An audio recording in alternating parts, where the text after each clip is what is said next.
หอดอันนี้เนาะมาสิมาพ่นสุปาบเนาะหลังจากเอาไปเห็ดปากว่าวใหม่มาแล้วเราต้องได้พ่นเนาะเห็นไหมพ่นเนาะมันต้องได้พ่นใหม่ขึ้นเบิดนี่ถ้าเอาไปเห็ดปากว่าวมาใหม่เห็นว่าเส้นมันสีมีเส้นนี่เนาะเส้นใสๆนี่ให้มันได้ระดับนี้เขาพ่นถือว่าผ่านเนาะนี่เนี่ยนี่เนาะนี่มันเป็นเส้นขาวๆนี่เนาะเส้นขาวๆหล่อวงถือว่าผ่านเนาะการพ่นสุปาบเนาะถ้ามันเป็นขาดดำแนวนี้เนาะขาดเป็นหม่องแนวนี้บ่ผ่านเนี่ยจ้ะ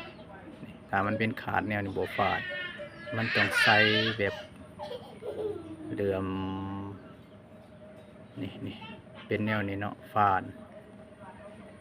บางคนว่าไปตีปากว่าวมาเขาเสียนปากว่าวมาใหม่ว่าบ่พ้นนี่ประกอบเลยนี่ดอกว่าวใหม่ปากว่าวใหม่เบิดนี่เฮ็ดใหม่เบิดบุดบอกบุดว่าวว่าบ่พ้นเขาอ่านว่าวว่าเขาเสียนมาให้แล้วเจียมให้แล้วว่าซั่นซะผิดเนาะถ้าบ่อันนี้นี่ถ้าเฮาบ่มาปลดใหม่บ่พอข้าวนี่หั่นลีนนี่หั่น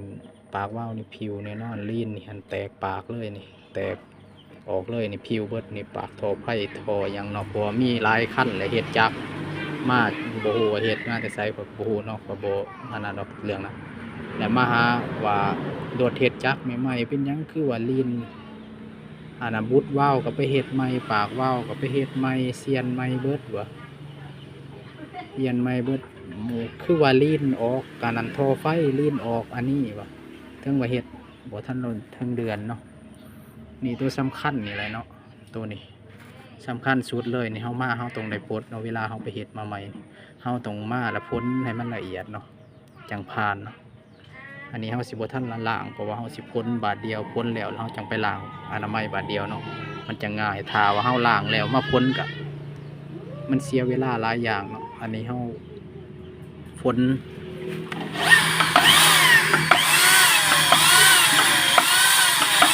พ้นแล้วเฮาจังไปล้าง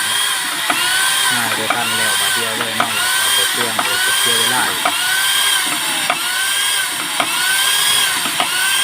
พ้นให้มันได้มันถูกปากถูกยังบ่แม่นว่ามาแล้วประกอบเลยทิศนึงก็เริ่มไปบอกว่าข้าวเนี่ยลื่นแต่ปากแต่ดังเลยหลายพันแหละเนาะที่มาให้แกแนวต้องได้มาหรือฟ้าสูบใหม่แล้วก็ปลดเป้าใหม่จังอันนั้นแล้วเนาะฉะนั้นว่า